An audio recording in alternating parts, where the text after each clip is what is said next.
Or just it'll come up. I think it'll come up bigger. Uh-huh. What? This is his screen, so let's just Yes, wait I a know. second. So like I Okay. said, we should be.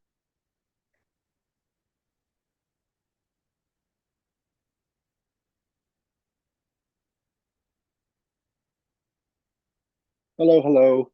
I'm still waiting a couple more minutes and I'll get started.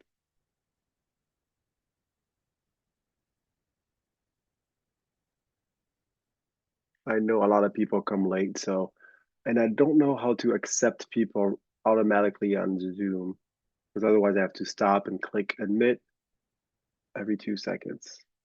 If anybody knows how to accept people without clicking admit, like that, it doesn't stop my flow when I start the presentation. I'm gonna Google it. How to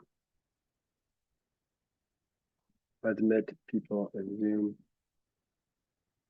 without.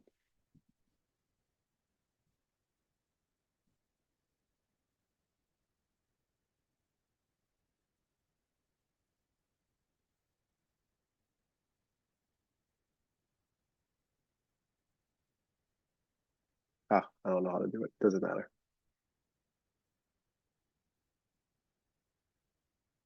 Making sure everybody can hear me. I'm gonna share my screen. I'll start in 2 minutes. I have to click admit every time. So if I start doing the presentation,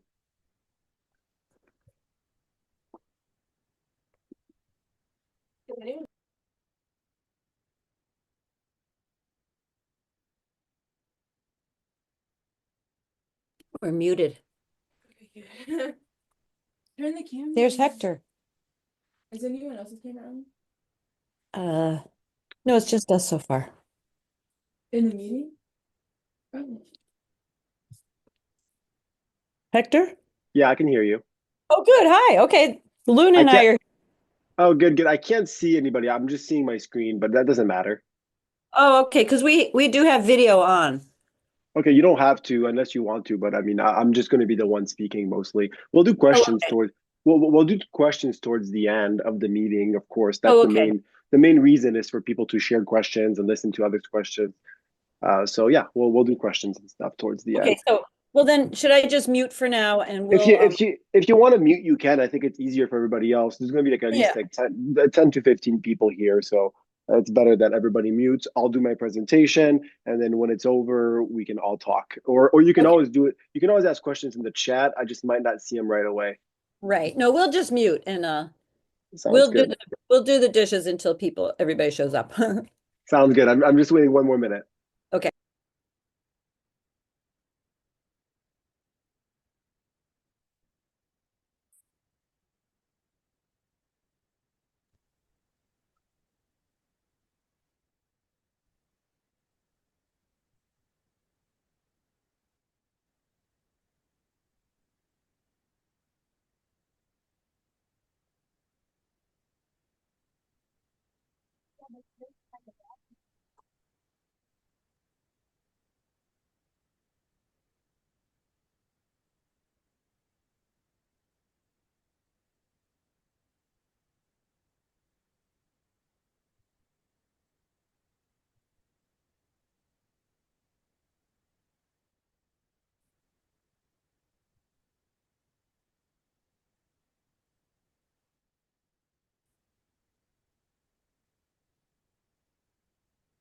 All right, here we go.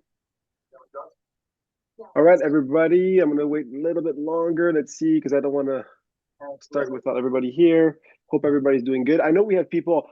We have most of our people are in California, but we have some people for the Go Abroad program all around the US. So in New York, I know we've been saying 5 p.m. Pacific because we're so used to doing Pacific time, but we also have people in New York. So I know it's 8 p.m. over there, and also in the Midwest as well. So we have people from all around. That's the beauty of the Go Abroad program is that you can be anywhere in the US because you can apply.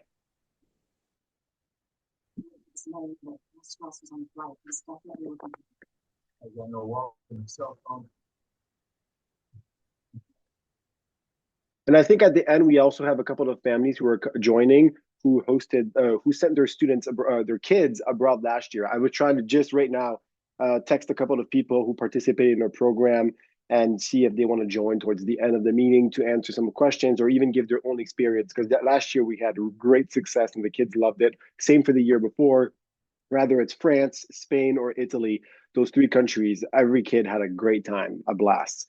So here we go. I'm going to start the program, and if I see anybody joining, I'll just admit them in the thing. There's a chat on the right side if you want to ask questions. People are coming here now. There's a chat.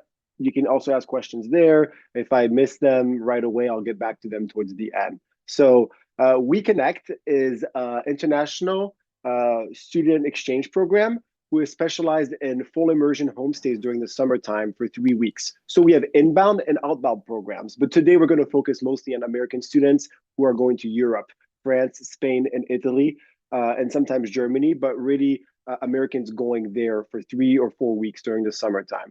Obviously, with We-Connect, a lot of what we do is inbound, which is the opposite. We have hundreds and hundreds of students each year coming from Italy, France, and Spain, mostly those countries, but we also work with a ton of other countries.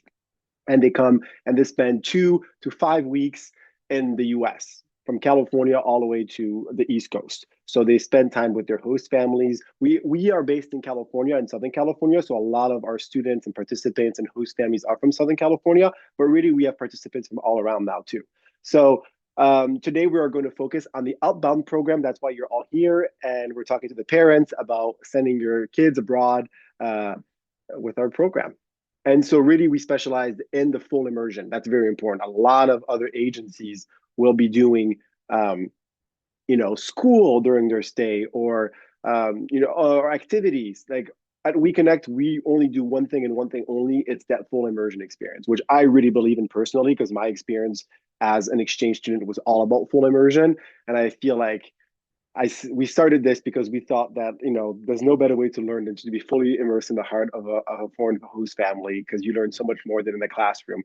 Oftentimes in the classroom, you're with your friends and you're speaking English the whole time anyways. So our 3 programs are the Go Abroad program, which we'll talk about today. Hosting an exchange student, we're going to skip that. And then we're going to go straight to the reciprocal exchange, which is going abroad, but also hosting. A couple of you guys are here for that too. So I'm going to continue to fully immersed in the heart of a European host family. To this homestay, students will experience the culture and enhance language skills while enriching their personal growth. I think the personal growth is a huge aspect of our program. I always say this. It's like 50% linguistic. Obviously, you're going to get way better at French or Spanish or Italian, wherever you're going, because you're going to be, living that language all the time. But also, I think that the best part of this is, and all the return that we get from other previous participants, is how much they grew as a person. Because you're far away from your parents, you're far away from your friends, and you're faced against your own experience, and you have to grow. You have to adapt, and even some things that are hard during the program become such a pro 2, 3, 4 years later. You're like, wow, I'm so glad I did that by myself. I'm so proud of myself, and I was able to adapt. And really, if you think about the real world, it's all about adapting to a different company, to a different college, to a different situation in a classroom. So our program is really about that too. It's personal growth. And most Americans don't send their kids abroad between 13 and 17. It's commonly more of a European thing for European families to send European kids to America during the summer, or England during the summer, or Australia at 13, at 14, like I did when I grew up in France. So we're really trying to push this culture where Americans can do it too. Not only in college can you be an exchange student, you can be an exchange student in high school as well. And we'll talk about in a second how good it is for your college application as well. So we offer participants a truly unique cultural and linguistic experience by allowing them to live as a member of a host family, which is especially enriching for young students who are learning to become more independent. That's what I just said. From registration, what do we do? Obviously, we mostly make the match with the host family, but it's not only that. We prepare the students. We're here 24/7 in case of a problem. We do an orientation, trip preparation. We have on the ground support, whether it's in France, in Spain, or in Italy with a partner there. And we'll talk about that in a second as well, in more details. So again, you grow and learn a lot of independence by doing this. And all these pictures are from the last 2 or 3 years from other kids who came on We-Connect experience.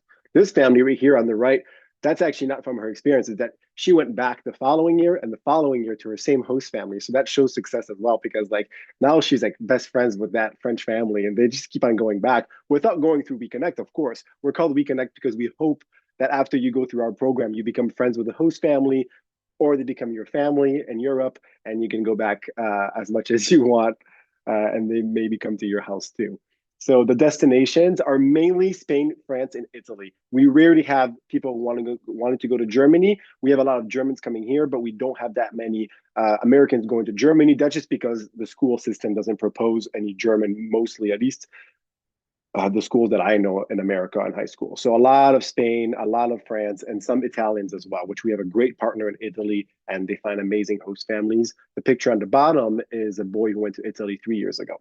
So participant can choose to stay, blah, blah, blah. Each destination offers diverse cultural experience and rich histories. Yeah. We really insist on the educational part of the program. I mean, of course, it's linguistic and it's fun. I mean, you're going to have a lot of fun with your family the whole time you're there. But wow, this is it educational as well. Like just the things that people tell us like 2, 3 years later, it always comes back like, wow, I'm so happy I did that. So the host family experience. Again, we are specialized in volunteer host families, and the word volunteer is super important because most agencies today do not do volunteer host families anymore. They pay, pay, pay. So if you go to England, the host families are going to be paid. In Ireland, the host families are going to get paid. Most families get paid nowadays. South Korea. So and even in Australia, they pay host families. So it's very rare to find volunteer host families, and that really is a lot of our added value. I would say 80% of what our job is to find a kind family willing to open their heart and their homes to an American 15, 16-year-old. And how do we do that? We just work really hard. And a lot of people love hosting American teenagers in their house during the summertime because it gives them a bit some diversity. I mean, just like if you're hosting a French or Spanish kid in the summertime in your house, it gives a fun international aspect to your summer, creates a lot of open-mindedness to your own kids to see different cultures and stuff like that. So that's why they do it. And you just have to find them. You know, we go to high schools, we go to events, we partner with different agencies, and they build a database of families that host every single summer, or they host and then they stop because they love their exchange student. So that's how we find host families. It's just a long process, word of mouth as well. So we have a great support system once your student is abroad. So let's take France and Spain, for example. So your kid's going to apply, and we're going to find a host family for him in Spain or in France. And then that agency who we partner with, who we've been working with for between 5 to 10 years, will be there in case of any emergency. So like, let's say a kid's very sad, or there's something wrong while they're there, they're sick. There's always, usually the host family is the first person in line if you're sick to help you to go to a doctor or something like that. But also the coordinator in France or in Spain speaks perfect English and has a 24/7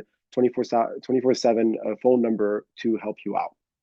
And again, because the host families are volunteers, that already filters out a lot of families that don't do it for the right reason. All of them have a huge heart, and honestly, we never had a problem so far in 10 years. So that's great.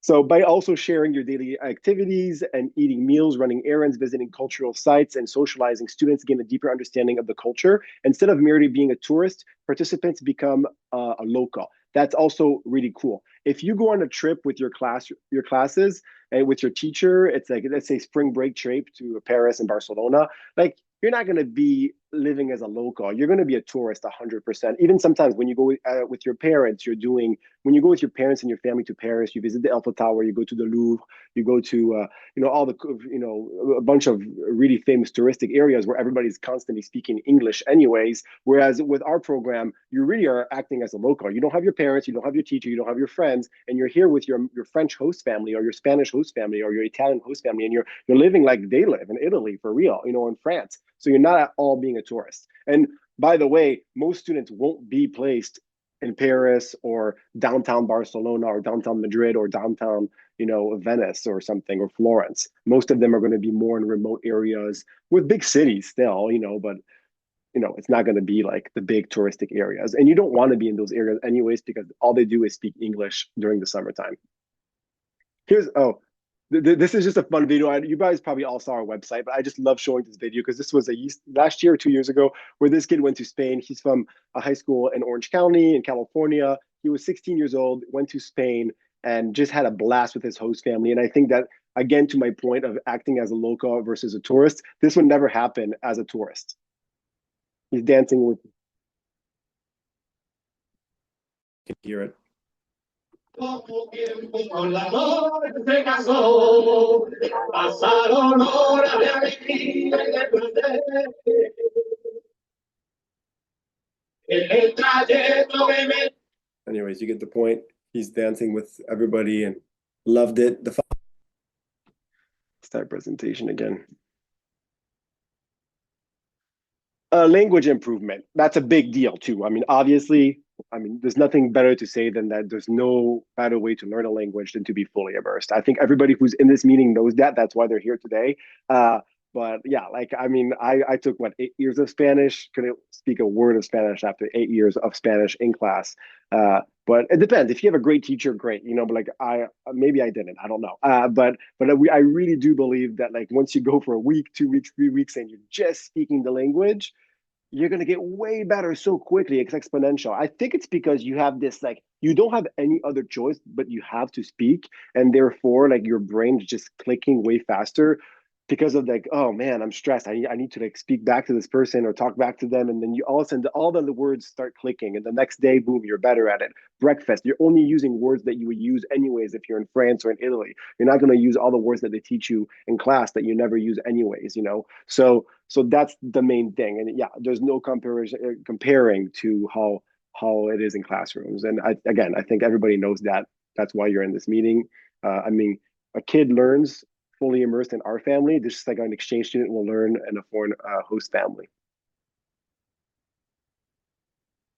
One thing that I don't talk much about is that, and I do, and when we go to high schools and talk about it, is how good this is for your college applications, especially if you're a sophomore and junior. If you're already, a senior, you probably have your colleges already and stuff, which I think the program is great for seniors.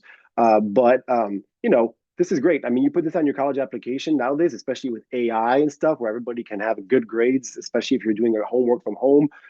No one can cheat being an exchange student and living a real life experience, So this is huge for college applications. We've spoken to people who do accept, exchange student, college applications that yeah, that's definitely a huge plus to say that you were a foreign exchange student in a full immersion. Not just with a bunch of other friends in the classroom. Most programs always sell the typical go to Barcelona, have Spanish classes in the morning, and excursions in the afternoon, but you're with 20 other Americans or other foreigners from Australia, and everybody's speaking English most of the time. So this is really your own individual experience, and that's why colleges love it. So here are a couple of questions I often get, so I'll go through them. Host family selection. I have a whole thing about that. But basically, how we select our host families, and this is very important to know, is the number one thing is motivation. How much do they actually want to do this? They're obviously doing it for free. They're going to lose money in the process, just like if you're hosting a foreign exchange student this summer at your house. Sometimes we give a tiny little bit of stipend to offset a little bit of food costs because inflation and stuff like that. But really, they're doing it with their heart. So if the family is already really motivated to do it voluntarily, that's going to be a great thing. All of our host families are visited in their house, interviewed in their house to make sure that the home,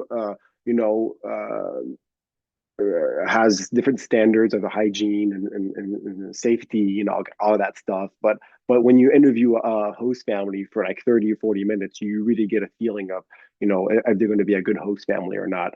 And so those are the main things. We do referral checks and all that. So that is how we select host families. Host families are not always the thing that students will imagine in their head. I think a lot of people who come to the US always think oh, I'm going to get a mom, a dad, with 2 kids and a Labrador, but we tell them always, and this is so important for us to tell kids, it's host families can be anything nowadays. Like we have amazing, as long as they care about having exchange, but we have families who are retired couples. Most of our families, I would say 90% of them have kids around the same age, but some have younger kids. Some have, everybody has a different story. They're divorced. I mean, how many people are divorced nowadays? Like, so it's the same in France, the same in Spain. So like you have to keep your open mind about who your host family will be. One thing we do guarantee during our homestay, obviously, is that there's going to be somebody speaking Spanish or French or Italian during the weekdays, because they're not going to be working from 8 to 5 and you're going to be by yourself at home doing nothing. So that's a huge thing that we have to check. Like, hey, you're hosting during the summertime.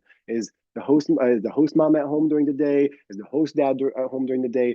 If both are working, is there like a 16, 17-year-old at home during the day? We'll check all of that. And with our experience, we're going to say yes or no, you can host or not. And we always make sure that it works out. But we have some of our best host families in the past, and honestly, who have been retired couples, who are like 65, and they just show the best time ever to the kids. They're speaking to them from morning to end, taking them places. They get to still meet teenagers the same age as them. So you have to keep that in mind, that like it's possible to have a couple that's a retired couple, but they have grandkids that don't live far. We're going to check, obviously. If the family does not have kids, we're going to be like, hey, is there a way to meet kids? Usually it's like their grandkids like live like 5 minutes away, so you're going to be able to meet them and stuff like that. So that's about the host family selection. When will I receive my host family placement? Again, very important. If you apply soon, I know at least 5 or 6 are already completely applied, and then we have at least 20 who are in the process of applying. We have at least like 20 kids applying right now. Like it's possible to get usually we get about 40 students to 50 students going abroad during the summertime, but it's very possible that you get your placement towards the end of May. I would rather say end of May, because like that, you're not panicking when you don't get your host family. That's just because a lot of families are waiting. They can't decide over the summer. They already kind of committed to hosting, but not 100%. So our partner agency in France or in Spain or in Italy is like waiting for the paperwork. Then you have to do the home visit. But a lot of host families you will receive end of May. Even if you're leaving like June 20th, it's going to be around the month of May. So do not panic in April if you still haven't received your host family. It's very normal. And same vice versa. When we're here, we have 300 or 400 students coming to the US this year. A lot of our placements for American families hosting them is going to happen in April or in May, and sometimes beginning of June. And some of the best host families also are late families. They just commit towards the end. That's it. Because they figure out that, oh, I know my summer plans now. I can for sure say I can commit and host for 3 weeks. Health and liability insurance, that's included in our price. That's very important. I think it's even more important for Europeans coming to the US, because bills can add up really quickly in America. Not the case in the Europe. Usually, the health system will take care of anybody, even if you don't pay. So, but you still, every kid has their, health insurance. We'll send that to you towards the beginning of May, a health and liability insurance. Once we have your dates secured and your plane ticket. So yeah. Who pays for what with the host family? That's always a good question. Since they're volunteer host family, we really ask, and we'll go through orientation. If you actually apply to this program, we're going to have a whole PowerPoint orientation about, this kind of stuff. But basically, we want the student to bring at least 200 euros a week of extra money just to pay for the things outside the house. Let's say they take you to, I don't know, like a movie theater. It's nice for the exchange student to pay for his own ticket, some families will pay for that, others don't. We're not in the lives of each host family, so we can't see that. And I think every family is different. So make sure that you have extra pocket money. And always when you're outside the house, you should at least try to pay for your excursions and stuff. Airport transfers. Oh, this is important. Obviously, a lot of our host families are not going to be in Paris. They're not going to be in Milan. And for Spain, you're lucky. If you're going to Spain, a lot of our host families will be around Barcelona, and therefore a lot of you will have a direct flight from wherever you're leaving in the US. However, in France and in Italy, a lot of our host families will be, or en France is going to be in Bretagne, so it's the Brittany region. In a lot of the case, they might have to take a second flight that's like a 40-minute flight to Nantes. And in Italy, it's the same thing. It might be like 30, 40-minute. Or sometimes we get lucky and the host family says in the process, hey, I'll go pick you up in Paris at CDG Airport or in Milan or in Rome. So those case scenarios are possible, but you have to be open to the mind that you might have to do a transfer in the country and take a second plane. And there are a lot of services, and we'll help you through this, like an accompanied minor, where a hostess can help you once you pass with passing customs and getting you to your second flight to get to your final destination, which is like could be not in Paris or in Milan. The deadline for application, that usually is best towards like end of March, to be honest. We need time. We can't even start looking for a host family until we have your finished letter to your future host family and application. So please, before end of March would be great. So in the next like 5 weeks. Communication with the host family before departure and during the program. We really encourage, as soon as you get your host family placement, which hopefully is in April, but maybe in May, to contact them directly, either by email or WhatsApp. Everybody's on WhatsApp in Europe. So like just, add them on WhatsApp and start communicating with them. If you can't hear back, just text me or text somebody at We-Connect, and we will make sure that you get to communicate with them. I think that even doing FaceTime with them, the moms always do FaceTime. That is so reassuring to everybody. So please do that. Do a FaceTime, do a Zoom, talk to them. Everybody speaks pretty good English nowadays, If not, who cares? Just try your best. But they get that the whole program is about, learning anyways. We do have a pre-departure orientation beginning of May. And that pre-departure orientation is going to go through a lot more details about airport transfer, pocket money, your credit card, your phone. How do you get international roaming? Because every kid's going to want to have that. So we go through a ton of stuff during orientation. And even like, what if this happens? What if this happens? We go through all of it during orientation. This is more about like telling you about what the program is. And issues with the host family during the program, we've never had any. Again, we never had any issues with host families during the program. But if there are, we have a partner in France that we trust really well. They're very established in France, very established in Spain, and very established in Italy. Those 3 countries we work with some of the most famous organizations for this kind of stuff. So they would take care of it really well. Let's go to the next page. And then we'll do questions very soon. Here is a QR code, but most of you already know our website. If you want to do it, fill out application before the end of March. Please do that. I think most of you already have the application form. It's a PDF. You can either type in the PDF. Oh, and I get a lot of questions about like, how do you return the PDF form? Just send it to me by email. Like most of you are communicating directly with me anyways. Just send it back to my email. Even if like one is a Word doc, one is a PDF, one is a JPEG, don't worry about it. I can put it all together in one file easily. So just get it to me as soon as possible. The whole part is about hosting an international student. So if you ever want to host an international student and be the opposite, like you're the host family, not the person that departs, this is all about that. And then we have the reciprocal exchange, which some of you are here, or I'm recording this I know like at least 20 people are not here, but I'm recording this right now. So this reciprocal exchange might be for you, which is the program where a foreign exchange student. Oh yeah, so they come to your house for 3 weeks and then you go there for 3 weeks. So that's this program. So we mostly do it with France and Spain. It's pretty straightforward. It's basically the exact same thing as the Go Abroad program, but we're matching you with a student around the same age, with the same interests, same gender, and then they come to your house, and then your student goes to their house.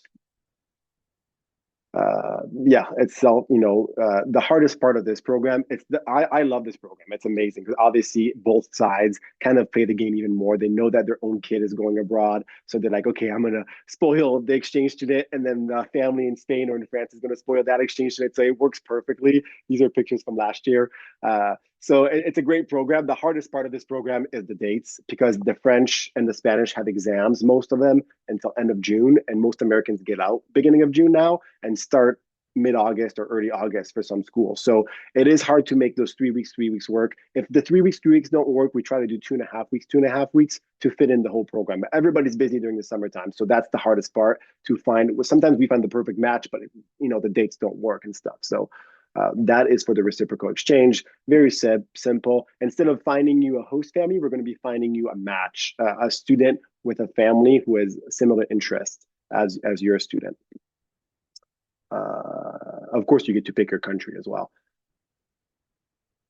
We have a lot of testimonies from past participants, so you can go on Google reviews. We have 2 different Google reviews. I don't know why I got messed up. We have one with like 35 great reviews from old participants, and the other one is just brand new and it has 5. So you can just type in and play around with it. But we all don't hesitate to ask us for phone numbers because I just sometimes forget. But like if you want a phone number from a past participant, they always tell me, hey, let me know. I can talk to future families because I know how stressful it is to send your kids abroad, so maybe we can talk to them as far as parents. And I think that maybe around 5:30, we're going to have some coming. I'm looking at who's here right now. No, I think around 5:30, we might have one who might be able to join us.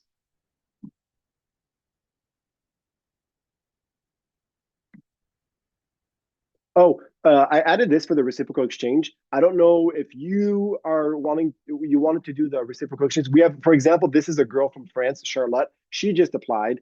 And for the past 3 weeks, I've been trying to find her a reciprocal exchange in America. So like this girl is 15 years old. She wants to come to the US from like end of June to mid-July. And then the American participant would go to her house, which I've talked to her mom a couple of times now. They're great. It's going to be a great match, but we need to find her a match. So that's the reciprocal exchange. It's financially great too, because it's half the price since you're hosting half the time. So if anybody wants to host Charlotte from France, and your daughter goes there after, it has to be a girl and it has to be around 15, 16, 14, 15, 16. It has to be kind of around the same age. So, and just imagine this template for when you're writing your letter to your future host family as well. This is kind of a cool template, like they introduce themselves, to tell you what you like to do, and why you're excited to go to Spain or France or Italy. Like write it in that language, right? If you're going to Italy, write it in Italian. But that this is kind of a cute little letter with pictures and stuff like that. And that's at the end of your application. This helps us a lot finding the right host family. That's it. At least that's it, I think, for my side of the presentation. And now we can do questions and stuff.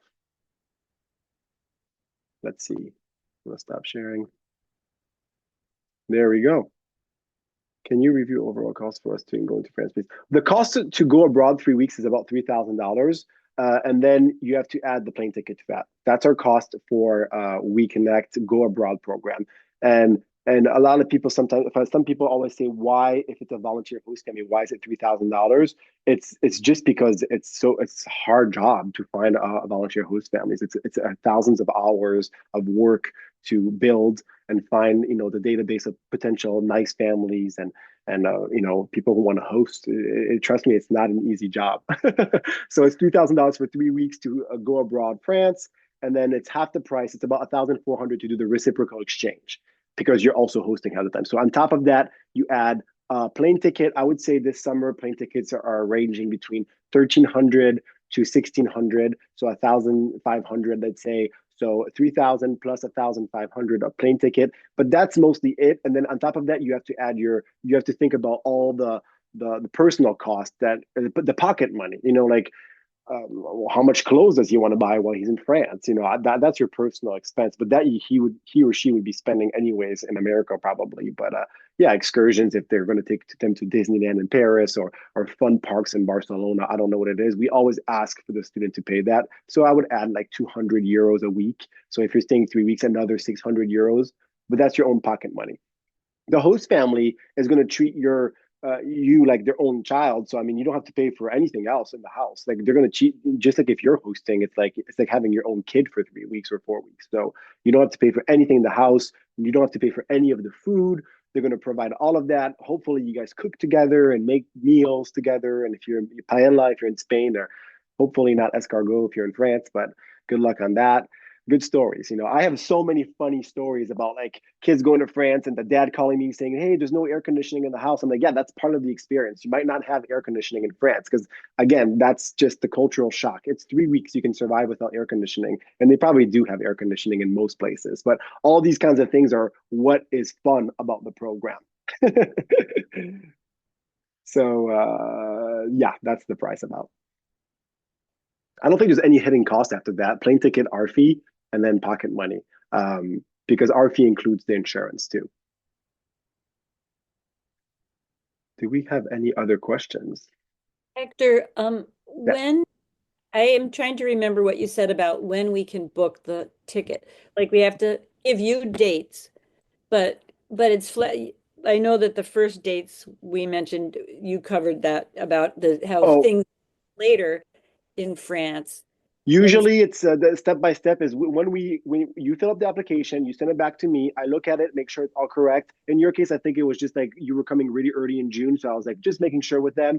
And so if you're willing to say yes to those dates and we're good with it too, then we're going to send you a 30% deposit invoice. Once we receive the invoice, we for sure have you in the program, and then we'll say, okay, we'll send you an email saying, okay, it's time for you to book your ticket whenever you want from this date to this date. To Paris. And I would always book to Paris. And then if your host family is a bit further, then you might have to add a second leg to that flight. But it's usually not that much. You know, it's like 30-minute flights or 40-minute flights with Air France. In your case, would be Air France. So wait for us to let you know that you're good about the plane tickets. Don't just book it. I mean, if you do, it's not the end of the world. If you do, it's not the end of the world. We'll figure it out, you know. But usually we ask for a deposit first. And especially for the reciprocal exchange, there's one thing that we can't guarantee is that there's a last minute cancellation from the other kid. So like with We-Connect going abroad, you're just going to go in a host family. If there's a last minute cancellation, we always find another host family and it always works out. We've had that happen in the past because you can't control the world, you know? So that happened and we always guarantee another family and it goes great. But like with the reciprocal exchange, it's kind of tough because if the kid cancels last minute, let's say they break their leg the day before departure, but the whole point is that they're doing an exchange. So all of a sudden you lose the exchange. Usually we figure it out. Maybe they can just host you and then the following year you can go back or vice versa. But like I tell people who are doing the reciprocal exchange, it's kind of nicer to have that option when you book your flight that you get like cancellation or cancellation fees. It's good to always have that, but sometimes they add a huge amount of price for a cancellation fee on a plane ticket. So you have to be aware of that too.